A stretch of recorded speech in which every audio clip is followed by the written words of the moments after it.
안녕하십니까, 이미정 권사입니다. 지난 시간에 창세기 5장까지 저희가 봤고요. 오늘부터 이제 창세기 6장을 들어갈 텐데요. 창세기 5장에 아담의 계보, 셋의 계보를 쭉 기록하던 그 맨 끝에 노아가 500세에 셈, 함, 야벳 세 아들을 낳았다는 기록을 하고 있어요. 그 학자들이 노아가 500세까지 그 자녀를 낳지 않았던 것은 그 자녀를 낳을 의지가 없었는데 하나님께서 그를 통해서 세상을 구원하시려고 개입하심으로 500세의 아들을 낳게 하신 것이 아닌가, 이렇게 보는 학자들이 있더라고요.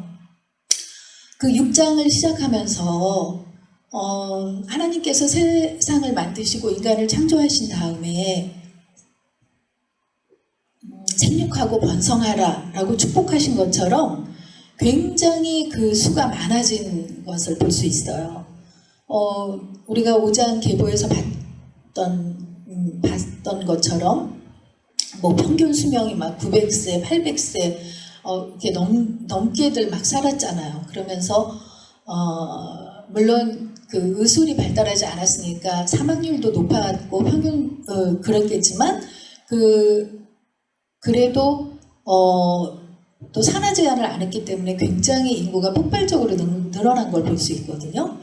그런데 인구가 많아지고 생육하고 번성한 건 좋은데, 하나님이 축복하신 대로 그 사람이 많아질수록 세상에 죄가 가득하고 더 무질서하고 혼돈된 것을 하나님께서 보신 거예요. 그래서 세상 지음을 한탄하셨다라고 되어 있는데, 그래서 그리고 이제 3절에 어떤 표현이 있냐면, 하나님의 아들들이 그 사람들의 딸들의 아리따움을 보고 결혼해서 이렇게 했다는 그런 표현이 있는데, 하나님의 아들, 사람의 딸, 우리가 뭐 그리스 신화 같은 데 나오는 그런 얘기인가? 이렇게 생각할 수 있지만, 여기에 대해서 많은 그 해석들이 있는데, 그 중에서 가장 무난한 해석은, 우리가 5장에서 그 셋의 계보는 하나님의 주권을 인정하는 믿음의 계보라고 했잖아요. 근데 가인의 계보는 그보다 앞서서 소개되고 있는 가인의 계보는 자신의 힘을 의지하는, 그래서 그 하나님과 대적된 자리에서 이렇게 흘러내려온 계보라고 했는데, 이 가인의 계보를 세상의 딸들이라고 표현하고, 하나님의 계보가 이렇게 경건한 셋의 후예들이라고 이렇게 보는 것이 가장 무난한 해석으로 보입니다. 그런데 이렇게 그 경건한 자들도 세상의 딸들의 그 아리따움에 반해서 결혼하면서 함께 타락해져 가서 하나님께서 내가 영원히 내 영을 사람들에게 주지 아니하리니 하는 그런 표현이 나와요. 이는 그들의 육신이 되었습니다 라고 표현하고 계시는데, 육신이 되었다는 것은 원래 육신된 존재로 만드셨잖아요. 그런데 여기 성경에서 육신이 되었다는 것은 그 존재 자체가 죄된 존재가 되었다, 하나님을 따르는 그런 존재들이 아니고 본능과 죄된 것을 훨씬 더 좋아하면서 따르는 그런 존재가 되었기 때문에 더 이상 내 영을 부어줄 수 없는 그런 존재들로 되었다 하고 한탄하시는 걸 볼 수 있어요. 그래서 하나님께서 어떻게 하면 이 세상을 회복시키시고 이렇게 원래 그 창조하시던 그런 그 세계대로 만들 수 있을까 고민을 하셨던 것 같아요. 그러다가 결국은 너무나 죄악으로 가득한 이 세상을 한 번은 심판해서 깨끗하게 쓸어버려야겠다라고 결론을 내리셨는데, 하나님께서 심판을 선포하실 때는 그 심판 자체가 목적이 아닌 것을 볼 수 있어요. 우리도 이렇게 자녀들 키울 때 매를 대거나 혼내는 것은, 징계하는 것은 화풀이가 목적이 아니잖아요. 그 징계로 인해서 자녀가 정신 차리고 잘못된 것을 뉘우치길 바라는 건데, 하나님이 꼭 그 마음이셨다는 거죠. 그래서 그 회개하는 것이, 정신 차리게 하는 것이 목적이기 때문에 항상 심판을 얘기하실 때는 구원을 미리 이렇게 준비하고 계시는 것을 볼 수 있어요. 그래서 이 세상을 홍수로 쓸어버려야겠다 하시면서도 노아라는 자를 택하셔서 구원의 방주를 짓게 하시는 그런 그 내용을 6장에서 볼 수가 있습니다. 노아가 하나님께 은혜 입은 자로서 그 당대의 완전한 자라는 표현을 6장에서 하고 있는데 사실 인간의 몸을 입고 완전한 하나님 앞에서 온전한 자는 없잖아요. 그런데 성경에서 노아라든가 다윗을 이야기할 때 완전한 자, 온전한 자 이런 표현을 하고 있는데 성경에서 온전한 사람이라는 것은 그의 행위가 죄악된 거 하나도 없이 아주 그 정결한 자라는 뜻이 아니라 그들의 그 마음이 항상 하나님을 향하여 있고 하나님의 뜻을 헤아리고 어떻게 하면 하나님의 뜻대로 살 수 있을까 고민하고 몸부림치는 자, 이런 자들을 하나님이 완전하다고 인정해 주시는 것을 볼 수 있어요. 그래서 노아가 하나님께 그런 그 인정을 받고 하나님께서 노아에게 방주의 설계도를 자세히 그려서 주십니다. 그래서 그 노아가 앞으로 홍수로 하나님이 세상을 멸하실 것이라고 이웃들에게 선포하면서 우리가 이런 그 방주의 구원을 힘입어야 된다고 하면서 그 방주를 지었는데 그 기간이 120년가량이 된 것으로 이렇게 정확하게 그 방주를 짓는 기간이 120년이다 이런 표현은 없어요. 그런데 그 6장 그 첫 부분에 보면 그 사람의 날을 120년이 되게 하리라 라는 표현이 있는데 이것도 의견이 분분하더라고요. 그래서 이게 사람의 수명을 그 이전까지는 그렇게 오래 살았는데 앞으로 사람의 평균 수명을 120세가 되게 하리라 라는 그런 해석으로 보는 사람들은 그래 노아 홍수 이후에 점점 평균 수명이 줄여서 모세 때는 120년이 되지 않았느냐, 그래서 그렇게 되게 하실 거라는 말씀이었다 이렇게 보는 이들도 있지만 더 많은 그 해석은 하나님께서 홍수로 세상을 심판하실 것이다 라고 하면서 그 당장 심판하신 게 아니라 120년 동안 회개하고 돌아올 수 있는 기간을 주셨다는 거예요. 사람들이 돌아올 수 있는 기간, 사람들의 날이 120년이다 하는 게 그런 의미일 것이라고 보는 것이 더 정확한 것 같아요. 그래서 120년 동안 방주를 짓고 준비하는 기간을 갖게 하시는데 하나님께서 그 방주의 설계도를 주실 때 길이와 높이와 넓이를 정확하게 알려주셨거든요. 그래서 그 300규빗의 길이, 넓이가 50규빗, 높이가 30규빗 이렇게 표시되어 있는 것을 볼 수 있습니다. 규빗이라는 것은 이스라엘의 그 길이를 나타내는 단위로 이렇게 팔꿈치에서부터 사람 이렇게 그 손가락 끝까지의 길이라고 하는데 뭐 사람마다 그건 다를 수 있잖아요. 근데 평균 한 45점 몇 센치 이렇게 된다고 하더라고요. 그런데 그 300규빗 하면 그냥 쉽게 우리가 1규빗이 50cm다 라고 봤을 때 길이가 150m나 되는 그런 굉장히 큰 방주라는 것을 알 수 있죠. 그리고 높이가 30규빗, 그 높이만 해도 15m 정도가 되는 거니까 건물 한 10층이 더 되는 그런 높이잖아요.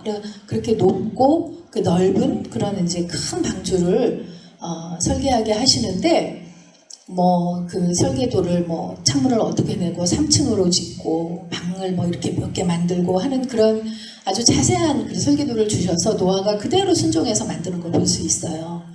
그냥 우리가 보기에는 뭐 그렇게 지었다고 했나 보다 이렇게 생각할 수 있는데 나중에 현대 과학자들이 그 300대 50대 30의 이 비율을 보니까 현대 조선업에서 배를 만드는 그런 데서 가장 안전한 파도에 안전한 그 선박을 만드는 비율이 그 비율이라고 해요. 그러니까 길이가 300규빗이라고 했잖아요. 넓이가 50규빗이라고 했고, 그러니까 길이가 넓이의 6배, 6배가 되고 높이가 30규빗이라고 했으니까 길이가 높이의 10배, 넓이에는 6배의 길이, 높이에는 10배의 길이의 비율을 가진 배가 높은 파도에도 잘 이렇게 안전한 그런 가장 최신 그런 최첨단 선박의 비율이 그렇다고 해요. 근데 이거를 실제로 1993년도에 우리나라 창조과학에서 실험을 의뢰해가지고 실험한 결과가 신문에 실렸던 것이 그 기사에 있더라고요. 저도 그걸 찾아봤더니 그대로 그게 이제 기사화된 것을 여러분도 찾아보실 수 있어요. 노아의 방주 실험 이렇게 하면 그게 나오더라고요. 그런데 그 똑같은 재료, 고페르 나무 그 재료에다가 역청을 칠하고 하는 그런 똑같은 제작 방법으로 이 똑같은 비율로 50분의 1로 축소해서 노아의 방주를 만들고, 또 현대 선박들도 그렇게 축소해서 같이 여러 가지 실험을 하면서 시뮬레이션을 했는데 가장 안전한 그런 것이 노아의 방주였다고 해요.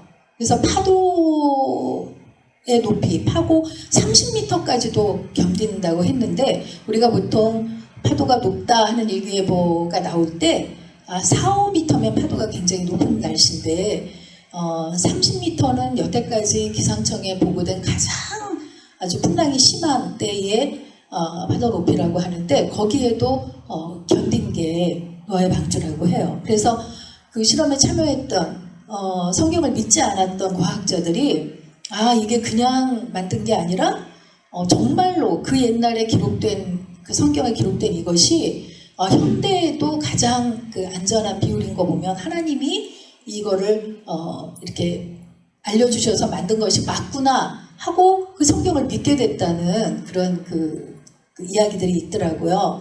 근데 이렇게 하나님께서 완벽한 설계도를 주셔서 노아가 그것에 순종해가지고 커다란 방주를 120년에 걸쳐서 제작했다 하는 것이 6장의 기록입니다.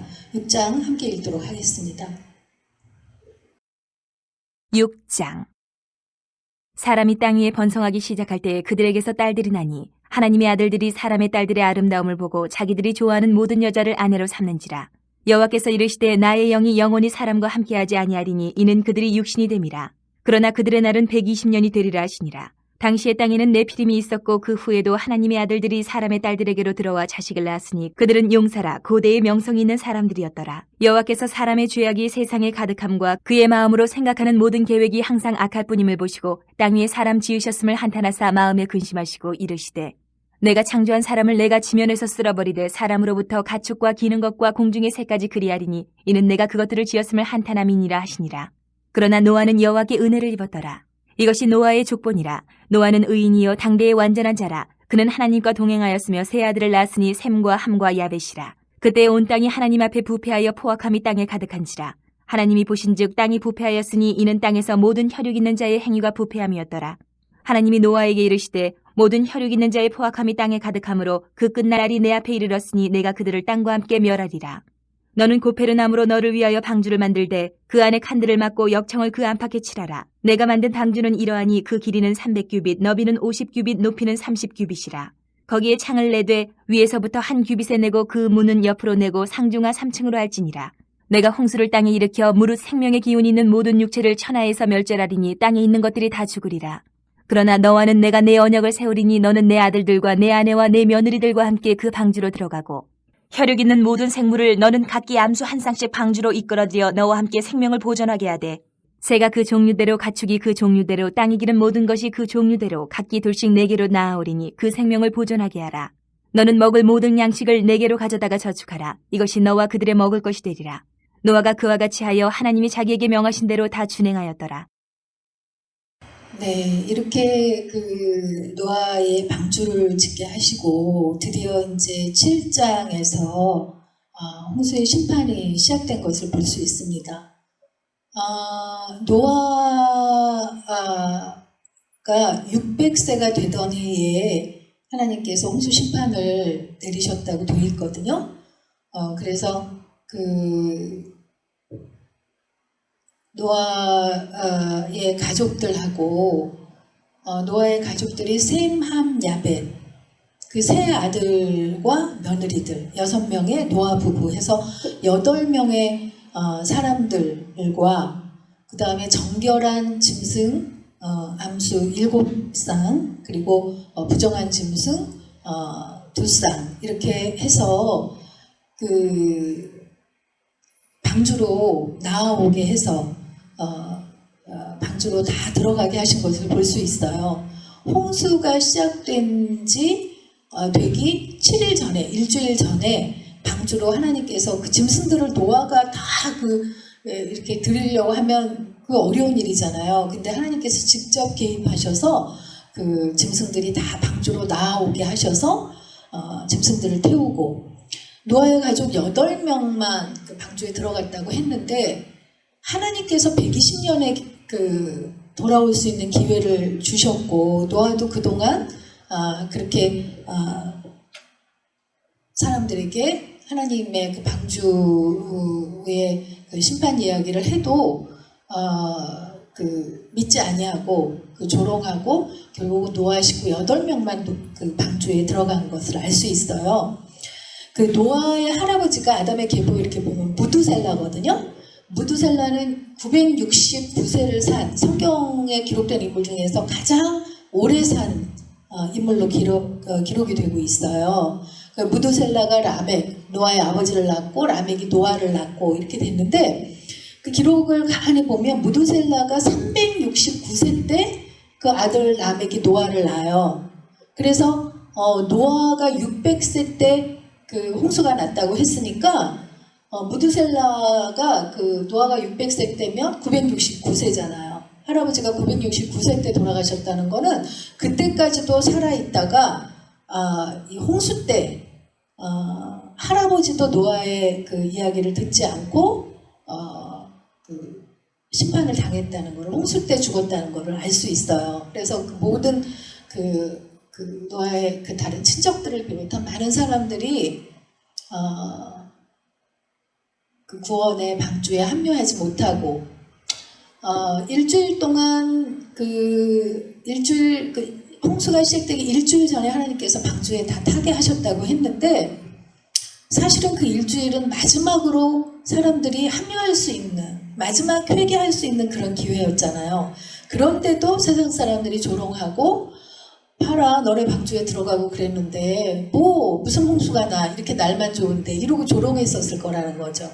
그래서 결국은 일주일이 되던 날 하나님께서 그 방주의 문을 닫으셨다고 돼 있어요. 그래서 방주의 문을 하나님께서 이렇게 닫으셨기 때문에 다른 사람이 열거나 할 수 없었는데 그 안에 방주 안에 있는 자에게는 하나님이 그 문을 닫으셨다는 게 구원의 길을 열어주셨다는 거고 방주 밖에 있던 사람들에게는 심판을 직접 하나님께서 행하셨다는 것을 알 수가 있습니다. 그래서 방주에 들어간 것을 날짜까지 정확하게 기록하고 있는데 일주일이 지나서 이제 홍수가 시작이 됐는데 그게 노아가 600세 되던 해 2월 17일이다 이렇게 기록을 하고 있어요. 그래서 큰 비가 내렸다라는 표현이 아니라 땅에서는 큰 샘들이 터지고 하늘에 궁창이 열렸다 이렇게 표현이 되어 있거든요. 우리가 창세기 1장에 하나님께서 천지를 창조하실 때 그 궁창 위에 하늘 위의 궁창과 그 궁창 아래의 물로 궁창 위의 물과 궁창 아래의 물로 나누셨다라는 표현이 있는데 그 궁창 아래의 그 물을 우리가 바다로 보는 거고요. 그 궁창 위의 물을 하늘 위의 물이 그 지구를 둘러싸고 있는 그 수분층, 워터층이 있었다고 봐요, 과학자들이. 그래서 그 수분으로 둘러싼 그 워터층이 지구를 둘러싸고 있을 때 그 태양이라든가 다른 데서 오는 그런 자외선이나 그런 그 해로운 것들을 많이 막아주고 그런 것들을 걸러줬기 때문에 사람들이 살 수 있는 생명체들이 살 수 있는 가장 좋은 환경. 그래서 이렇게 뭐 900세, 800세, 700세 살아도 뭐 파파 할아버지가 돼서 그렇게 오래 살기만 한 게 아니라 굉장히 젊음을 유지하고 건강한 상태에서 그렇게 장수할 수 있었던 좋은 환경이었을 거라고 본다는 거죠. 그런데 노아의 홍수 때 그 하늘의 궁창 위에 그 하늘의 물이 열려서 그 물이 다 쏟아질 때까지가 40일이 걸렸을 것이다 보는 거예요. 큰 홍수가 40일간에 있었다고 했는데 땅에서는 깊은 그 3m 주고 하늘에서는 그 궁창의 물이 다 쏟아지는, 그러니 온 세상이 물에 잠길 수밖에 없었던 거죠. 그래서 그런 아우성 속에 구원의 방주만 이렇게 떠오르고 세상은 완전히 수장되는 그런 그 홍수의 심판 사건이 7장에 기록이 되어 있습니다. 그래서 그 이후로 40일간 그렇게 비가 내리고 150일 동안 그 물이 그렇게 수면에 가득 차 있었다고 그렇게 기록이 되어 있습니다. 7장 읽도록 하겠습니다. 7장. 여호와께서 노아에게 이르시되 너와 내 온 집은 방주로 들어가라. 이 세대에선 내가 내 앞에 의로움을 내가 보았음이니라. 너는 모든 정결한 짐승은 암수 7씩, 부정한 것은 암수 2씩을 내게로 데려오며 공중의 새도 암수 7씩을 데려와 그 씨를 온 지면에 유전하게 하라. 지금부터 7일이면 내가 40주야를 땅에 비를 내려 내가 지은 모든 생물을 지면에서 쓸어버리리라. 노아가 여호와께서 자기에게 명하신 대로 다 준행하였더라. 홍수가 땅에 있을 때에 노아가 600세라. 노아는 아들들과 아내와 며느리들과 함께 홍수를 피하여 방주에 들어갔고 정결한 짐승과 부정한 짐승과 새와 땅에 기는 모든 것은 하나님이 노아에게 명하신 대로 암수 2씩 노아에게 나아와 방주로 들어갔으며 7일 후에 홍수가 땅에 덮이니 노아가 600세 되던 해 둘째 날 곧 그달 11의 날이라. 그날에 큰 기품의 샘들이 터지며 하늘의 창문들이 열려 40주야를 비가 땅에 쏟아졌더라. 곧 그날에 노아와 그의 아들 셈, 함, 야벳과 노아의 아내와 세 며느리가 다 방주로 들어갔고 그들과 모든 들짐승이 그 종류대로, 모든 가축이 그 종류대로, 땅에 기는 모든 것이 그 종류대로, 모든 새가 그 종류대로, 무릇 생명의 기운이 있는 육체가 둘씩 노아에게 나와 방주로 들어갔으니 들어간 것들은 모든 것의 암수라. 하나님이 그에게 명하신 대로 들어가며 여호와께서 그를 들여보내고 문을 닫으시니라. 홍수가 땅에 40일 동안 계속된지라. 물이 많아져 방주가 땅에서 떠올랐고 물이 더 많아져 땅에 넘침에 방주가 물 위에 떠다녔으며 물이 땅에 덩 넘침에 천하의 높은 산이 다 잠겼더니 물이 불어서 15규빗이나 오르니 산들이 잠긴지라. 땅 위에 움직이는 생물이 다 죽었으니 곧 새와 가축과 들짐승과 땅에 기는 모든 것과 모든 사람이라. 육지에 있어 긋코의 생명의 기운에 숨이 있는 것은 다 죽었더라. 지면의 모든 생물을 쓸어버리시니 곧 사람과 가축과 기는 것과 공중의 새까지라. 이들은 땅에서 쓸어버림을 당하였으되 오직 노아와 그와 함께 방주에 있던 자들만 남았더라. 물이 150일을 땅에 넘쳤더라. 네, 이렇게 그 홍수의 심판이 진행이 되고 그 물이 이제 땅에 가득한 그런 시간이 이제 흘러가게 되죠. 그러다가 하나님께서 방주 안에 있는 생명체들을 기억하시고 바람이 불게 하셔서 그 물을 이제 점점 말려가시는 그데 시간이 걸립니다. 하늘의 그 궁창 위에 그 물도 다 쏟아지고 샘도 다 드시고 그 다음에 이제 그 비가 그친 다음에 그 바람이 불어서 물을 말리시는데 굉장히 긴 시간이 소요되고 나서 그 어느 정도 이렇게 산 같은 게 이렇게 드러나기 시작하면서 이 방주가 아라랏산에 머물렀다는 기록이 있어요. 이 아라랏산은 그 현재도 현존하는 산인데 이 메소포타미아 지역 그 북쪽에 이쯤에 있는 산이라고 해요.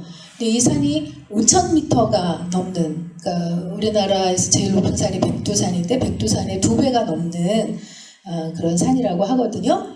근데 그 아라랏산에는 지금도 그 노아의 방주의 흔적들이 가끔 그 탐험가들에 의해서 이렇게 사진에 찍혀가지고 올라오고 하는 그런 게 있다고 하는데 이제 거기서부터 그 노아의 후손들이 흩어져서 번성했다 이렇게 보고 있죠. 근데 그렇게 하면서 이제 물이 점점 마르면서 노아가 홍수가 시작된 게 노아가 600세 되던 해에 2월 17일부터 홍수가 시작됐다고 했거든요. 근데 일주일 전에 방주 안에 들어갔었잖아요. 그러니까 2월 10일 날 들어갔는데 점점 물이 줄어드는 걸 보고 노아가 처음엔 까마귀를 내보내고 그 다음에 비둘기를 내보내고 하거든요. 근데 이제 여기도 여러 가지 이야기를 이렇게 하는데 까마귀는 뭐 시체를 먹고 사는 새이기 때문에 먹을 게 많아서 안 돌아왔다.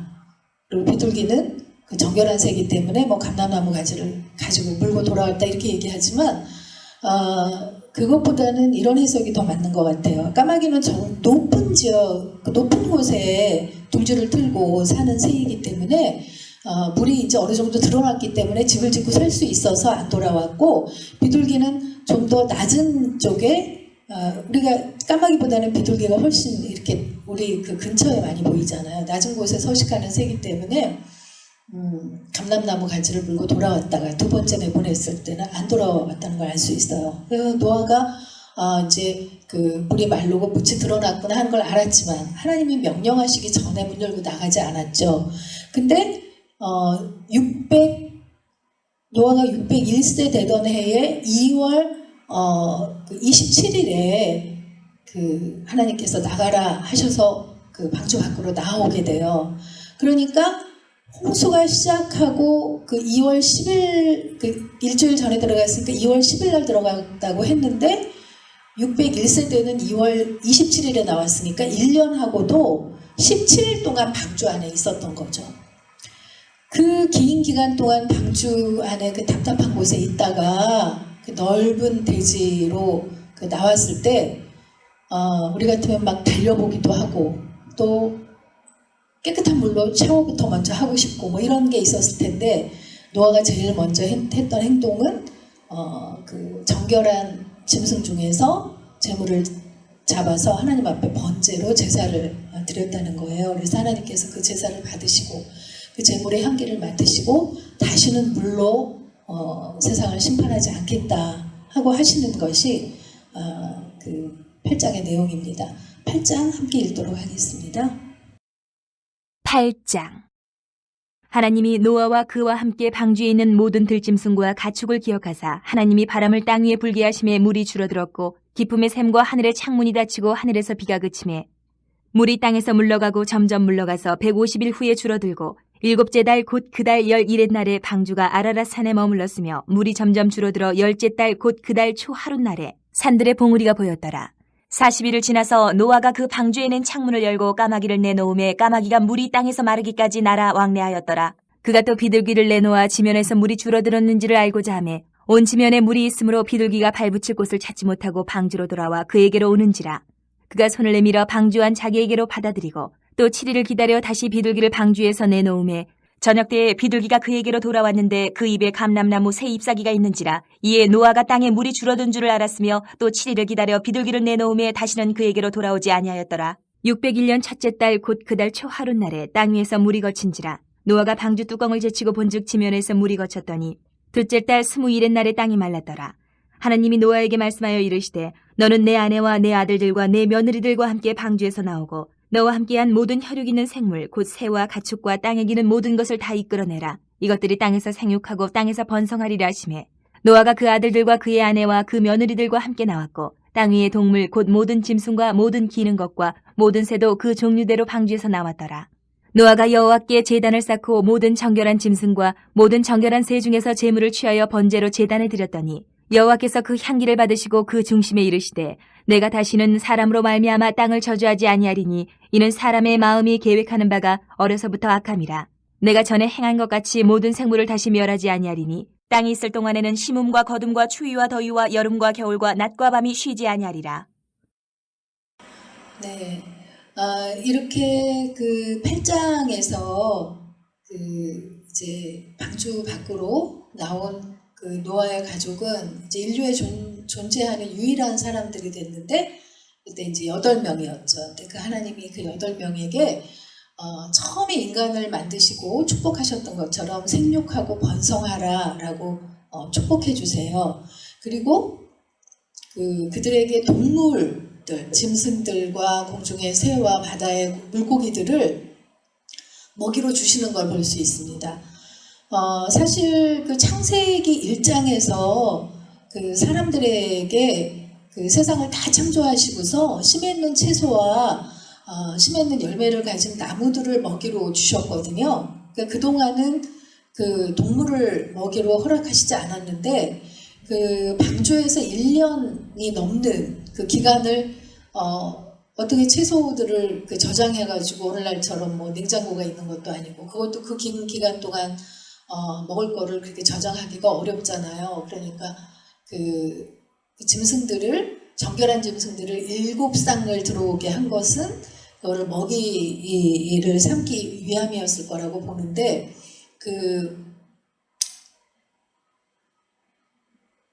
다시 이 세상이 이제 그 열매를 맺고 채소들도 기르고 하려면 그 시간이 있는 동안 동물을 먹이로 해야지 되잖아요. 그래서 하나님께서 이제 정식으로 동물을 먹이감으로 다시 사람들에게 이렇게 허락하신 걸 볼 수 있습니다. 그렇지만 핏째 먹지 말고 생명을 존중하라고 그 명령하시는 걸 볼 수 있어요. 어떻게 보면 사람의 수명이 줄어들기 시작한 게 또 이렇게 육식을 하게 되면서 더 또 줄어들기 시작하지 않았나라는 생각도 해보게 되는데 그러면서 하나님께서 다시는 물로 이 땅을 멸하지 않겠다고 언약의 표시로 무지개를 주시죠.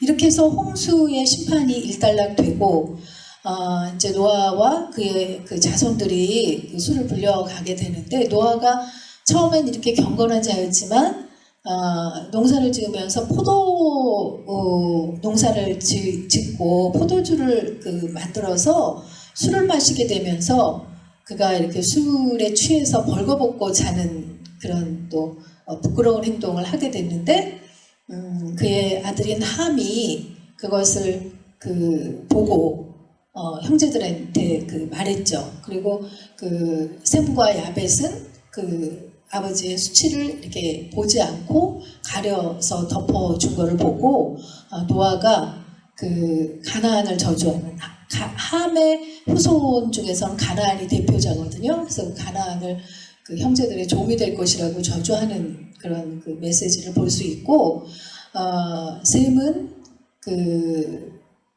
나중에 그리스도의 셈의 후손으로 아브라함이 나오게 되거든요. 또 아브라함의 후손으로 예수님이 탄생하게 되잖아요. 그래서 메시아를 탄생시키는 그러한 계보로 이렇게 셈족이 이렇게 이 아라랏산 쪽으로부터 이렇게 흩어져서 생활하게 되고 함 가나안은 이렇게 아프리카를 중심으로 한 이렇게 이스라엘 땅의 원주민으로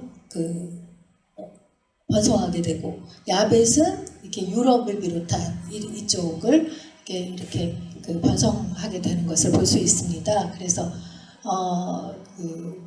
자녀들을 축복함으로 이제 9장이 맺게 되는데요. 9장 계속해서 읽도록 하겠습니다. 9장. 하나님이 노아와 그 아들들에게 복을 주시며 그들에게 이르시되 생육하고 번성하여 땅에 충만하라.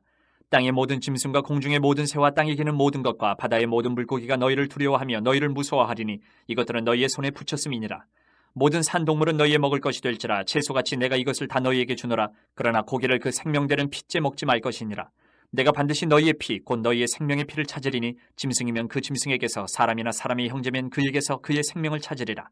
다른 사람의 피를 흘리면 그 사람의 피도 흘릴 것이니 이는 하나님이 자기 형상대로 사람을 지으셨음이니라. 너희는 생육하고 번성하며 땅에 가득하여 그 중에서 번성하라 하셨더라. 하나님이 노아와 그와 함께한 아들들에게 말씀하여 이르시되 내가 내 언약을 너희와 너희 후손과 너희와 함께한 모든 생물 곧 너희와 함께한 새와 가축과 땅의 모든 생물에게 세우리니 방주에서 나온 모든 것 곧 땅의 모든 짐승에게니라. 내가 너희와 언약을 세우리니 다시는 모든 생물을 홍수로 멸하지 아니할 것이라. 땅을 멸할 홍수가 다시 있지 아니하리라. 하나님이 이르시되 내가 나와 너희와 및 너희와 함께하는 모든 생물 사이에 대대로 영원히 세우는 언약의 증거는 이것이니라. 내가 내 무지개를 구름 속에 두었느니 이것이 나와 세상 사이의 언약의 증거니라. 내가 구름으로 땅을 덮을 때에 무지개가 구름 속에 나타나면 내가 나와 너희와 민 육체를 가진 모든 생물 사이에 내 언약을 기억하리니 다시는 물이 모든 육체를 멸하는 홍수가 되지 아니할지라. 무지개가 구름 사이에 있으리니 내가 보고 나 하나님과 모든 육체를 가진 땅의 모든 생물 사이에 영원한 언약을 기억하리라. 하나님이 노아에게 또 이르시되 내가 나와 땅에 있는 모든 생물 사이에 세운 언약의 증거가 이것이라 하셨더라. 방주에서 나온 노아의 아들들은 셈과 함과 야벳이며 함은 가나안의 아버지라. 노아의 이 세 아들로부터 사람들이 온 땅에 퍼지니라. 노아가 농사를 시작하여 포도나무를 심었더니 포도주를 마시고 취하여 그 장막 안에서 벌거벗은지라. 가나안의 아버지 함이 그의 아버지의 하체를 보고 밖으로 나가서 그의 두 형제에게 알림해 셈과 야벳이 옷을 가져다가 자기들의 어깨에 메고 뒷걸음쳐 들어가서 그들의 아버지의 하체를 덮었으며 그들이 얼굴을 돌이키고 그들의 아버지의 하체를 보지 아니하였더라. 노아가 술이 깨어 그의 작은 아들이 자기에게 행한 일을 알고 이에 이르되 가나안은 저주를 받아 그의 형제의 종들의 종이 되기를 원하노라 하고 또 이르되 셈의 하나님 여호와를 찬송하리로다. 가나안은 셈의 종이 되고 하나님이 야벳을 창대하게 하사 셈의 장막에 거하게 하시고 가나안은 그의 종이 되게 하시기를 원하노라 하였더라. 홍수 후에 노아가 350년을 살았고 그의 나이가 950세가 되어 죽었더라. 네, 이어지는 그 10장은 9장에서 끝부분에 노아가 950세까지 수명을 다하고 죽었다고 됐잖아요. 그러니까 홍수 이후에도 그 350년가량을 더 살다가 세상을 떠나게 되는데 그 노아의 식구 8명만이 그 새로운 세상을 맞게 되는데 그의 그 아들인 셈, 함, 야벳으로 말미암아 점점 이제 또 그 수가 많아져가는 것을 볼 수 있어요. 그래서 아까 그 얘기했듯이 이렇게 이제 흩어져서 그 수를 늘려가게 되는데 그 야벳의 계보를 처음에 10장에서 이렇게 쭉 얘기하고 있고 그 다음에 함의 계보를 얘기할 때 거기 이렇게 중요한 인물이 니므롯이라는 인물이 나오죠. 그래서 니므롯이 굉장히 그 아주 그 용맹한 자로 이름을 떨치던 자인데 그가 여기 그 시날이라는 곳에 그 바벨론의 그 시초가 되는 그런 이 곳을 비롯해서 니느웨, 아수르의 수도가 되는 니느웨의 또 문명을 일으키고 하면서 그 아주 광활한 곳으로 그 영토를 넓혀가고 여기 그 아프리카 대륙에도 그 함 족속이 넓혀서 간 걸 볼 수 있어요. 그리고 또 함의 후손에 또 구스라는 이름이 나오는데 구스는 이렇게 그 아프리카의 에티오피아의 옛 이름이기도 한데 이렇게 그 당시에 지금 이 계보를 보면 그 조상들의 지명을 따라서 이들이 각기에 흩어져서 살아가는데 이들이 그냥 성경에 지어낸 이름들이 아니라 실존했던 인물이다라는 걸 알 수 있는 게 그들이 흩어져서 살면서 여기 성경에 그 기록된 이름들이 그 족보에 나온 이름들이 지명으로 또 민족의 이름으로 이렇게 전해져 내려오는 것을 알 수 있는 거죠. 그래서 그 실존한 인물들임을 그 이제 족보가 그걸 알려주는 그런 기능도 하게 되는데 이렇게 우리가 이제 가인의 계보, 셋의 계보 할 때 셋이 하나님의 주권을 인정하는 믿음의 계보인 거에 비해서 가인은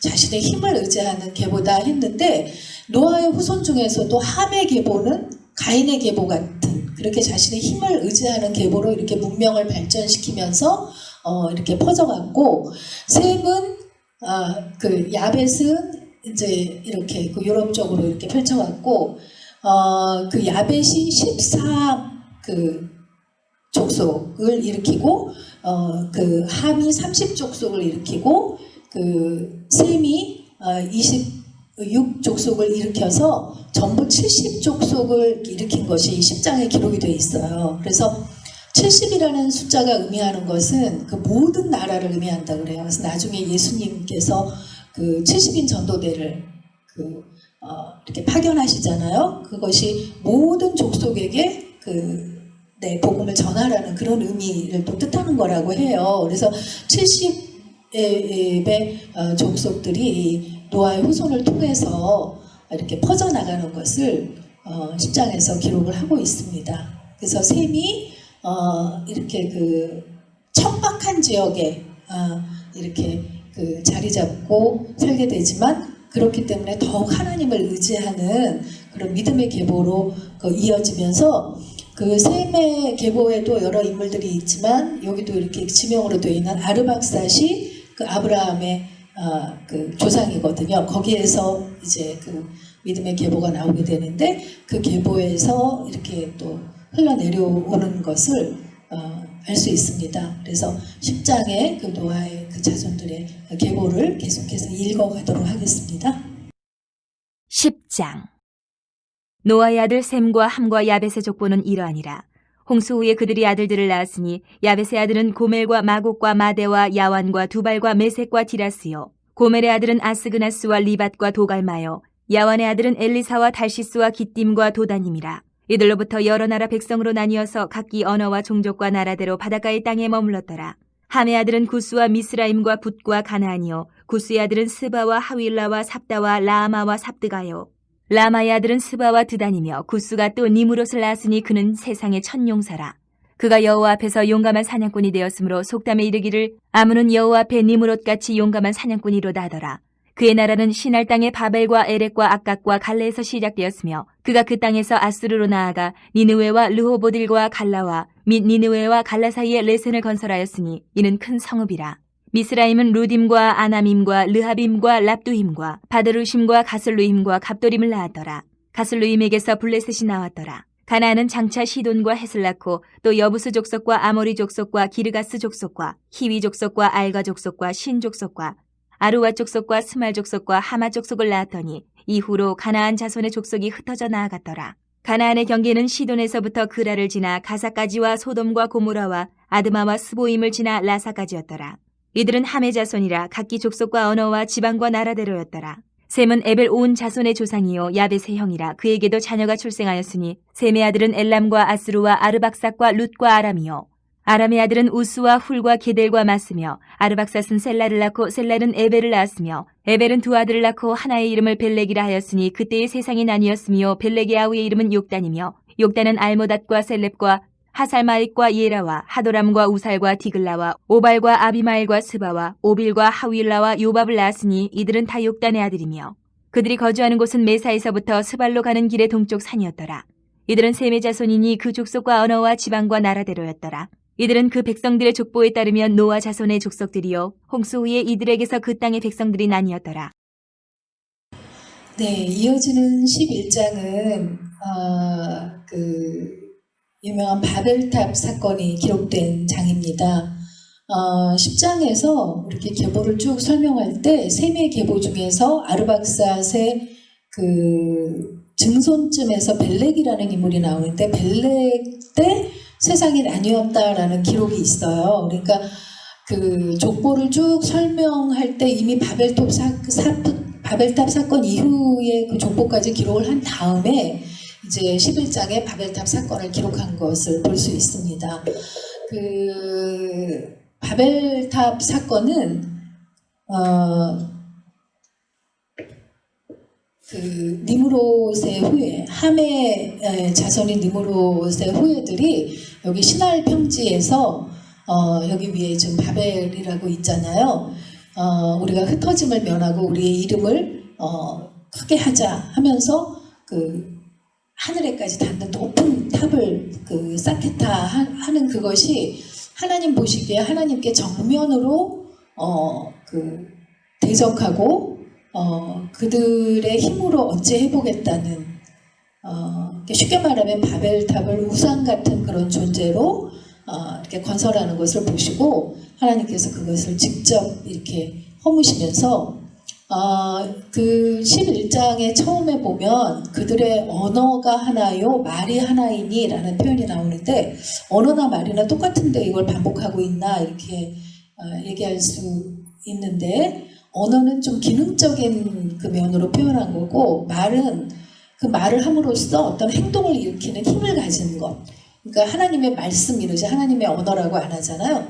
그래서 그런 그 의미로 그걸 이렇게 따로 표기했다고 해요. 근데 그렇게 말이 하나였기 때문에 사람들이 이렇게 이런 계획을 하니까 이렇게 흩어서 언어를 혼잡하게 하고 그거를 흩음으로써 이때 이제 민족의 여러 민족으로 나뉘게 되는 그런 그 기원을 이루었다라고 이제 이렇게 그 표현을 하고 있어요. 그래서 그 아까 10장에서 셈, 함, 야곱이 70 그 족속을 이루었다고 했는데 사실은 바벨탑 사건 이후에 이렇게 흩어짐으로써 이렇게 여러 족속으로 나뉘게 됐다라는 것을 이렇게 연결시켜서 생각할 수 있겠죠.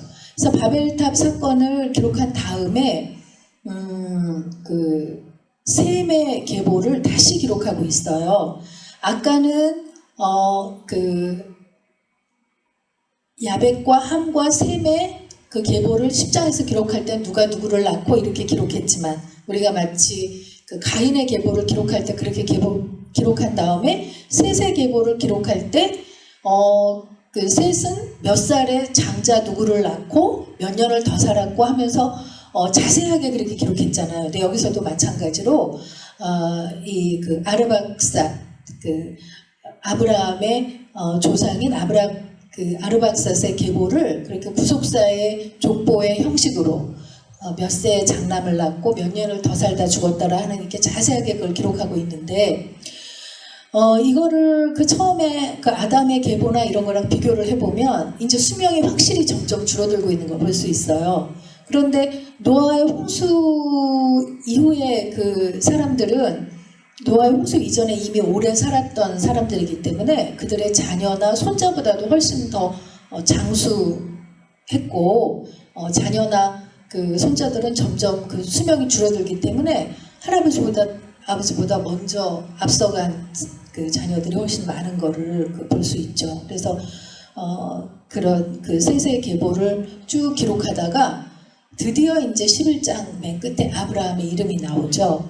그 갈대아 우르라는 곳에 여기 이쯤에 그 이거를 이제 아브라함의 지도로 바꾸면 여기 바벨론에서 여기 밑에 갈대아 우르라는 곳에서 그 데라의 집안 그 나중에 사도행전을 보면 스데반이 설교할 때 보면 이 데라의 집안이 여기서 우상을 섬겼던 집안으로 그 묘사하고 있는 걸 볼 수 있어요. 그런데 이제 어떤 이유에선지 그 데라가 가족들을 이끌고 이 그 하란으로 이주하게 되죠. 그래서 데라가 여기서 죽고 그 아브라함이 조카 롯과 아내 사라를 데리고 이제 떠나는 것이 이제 12장부터 기록이 되게 되는데 그 이전에 데라 아르박삿의 계보를 쭉 온 다음에 그 데라가 그 세 아들을 데리고 하란으로 그 이주하고 거기서 죽은 것까지를 기록하고 있어요. 그래서 이제 12장부터는 하나님께서 아브라함을 택해서 그의 나라를 일으켜 가시는 그런 과정을 우리가 읽어가게 되는 것이죠. 그래서 이어지는 오늘 일단은 우선 11장을 먼저 읽도록 하겠습니다. 11장. 온 땅의 언어가 하나요 말이 하나였더라. 이에 그들이 동방으로 옮기다가 신할 평지를 만나 거기 거류하며 서로 말하되 자 벽돌을 만들어 견고히 굽자하고 이에 벽돌로 돌을 대신하며 역청으로 진흙을 대신하고 또 말하되 자 성읍과 탑을 건설하여 그 탑 꼭대기를 하늘에 닿게 하여 우리 이름을 내고 온 지면에 흩어짐을 면하자 하였더니 여호와께서 사람들이 건설하는 그 성읍과 탑을 보려고 내려오셨더라. 여호와께서 이르시되 이 무리가 한 족속의 언어도 하나이므로 이같이 시작하였으니 이후로는 그 하고자 하는 일을 막을 수 없으리로다. 자 우리가 내려가서 거기서 그들의 언어를 혼잡하게 하여 그들이 서로 알아듣지 못하게 하자 하시고 여호와께서 거기서 그들을 온 지면에 흩으셨으므로 그들이 그 도시를 건설하기를 그쳤더라. 그러므로 그 이름을 바벨이라 하니 이는 여호와께서 거기서 온 땅의 언어를 혼잡하게 하셨음이니라. 여호와께서 거기서 그들을 온 지면에 흩으셨더라. 셈의 족보는 이러하니라. 셈은 100세 곧 홍수 후 2년에 아르박삿을 낳았고 아르박삿을 낳은 후에 500년을 지내며 자녀를 낳았으며 아르박삿은 35세에 셀라를 낳았고 셀라를 낳은 후에 403년을 지내며 자녀를 낳았으며 셀라는 30세에 에벨을 낳았고 에벨을 낳은 후에 403년을 지내며 자녀를 낳았으며 에벨은 34세에 벨렉을 낳았고 벨렉을 낳은 후에 430년을 지내며 자녀를 낳았으며 벨렉은 30세에 르우를 낳았고 르우를 낳은 후에 209년을 지내며 자녀를 낳았으며 르우는 32세에 스룩을 낳았고 스룩을 낳은 후에 207년을 지내며 자녀를 낳았으며 스룩은 30세에 나홀을 낳았고 나홀을 낳은 후에 200년을 지내며 자녀를 낳았으며 나홀은 29세에 데라를 낳았고 데라를 낳은 후에 119년을 지내며 자녀를 낳았으며 데라는 70세에 아브람과 나홀과 하란을 낳았더라. 데라의 족보는 이러하니라. 데라는 아브람과 나홀과 하란을 낳고 하란은 롯을 낳았으며 하란은 그 아비 데라보다 먼저 고향 갈대아인의 우르에서 죽었더라. 아브람과 나홀이 장가들었으니 아브람의 아내 이름은 사렘이요 나홀의 아내 이름은 밀가니 하란의 딸이요 하란은 밀가의 아버지이며 또 이스가의 아버지더라. 사레는 임신하지 못함으로 자식이 없었더라. 데라가 그 아들 아브람과 하란의 아들인 그의 손자 롯과 그의 며느리 아브람의 아내 사레를 데리고 갈대아인의 우르를 떠나 가나안 땅으로 가고자 하더니 하란에 이르러 거기 거류하였으며 데라는 나이가 205세가 되어 하란에서 죽었더라. 예, 이렇게 11장까지 오늘 읽었는데 창세기에서 1장부터 11장까지가 전반부라고 했죠. 창세기가 전체 50장으로 되어 있지만 1장부터 11장까지가 인류 일반 역사에 대한 그 이야기고 12장부터 50장까지는 족장사의 이야기다. 그래서 오늘 읽은 1장부터 11장까지가 창세기의 전반부로 창조와 그 죄와 타락의 이야기, 그리고 노아 홍수의 이야기와 바벨탑 이야기, 이렇게 네 가지 주제를 다룬 전반부까지 오늘 읽었습니다. 다음 시간에는 12장부터 이어가도록 하겠습니다. 감사합니다.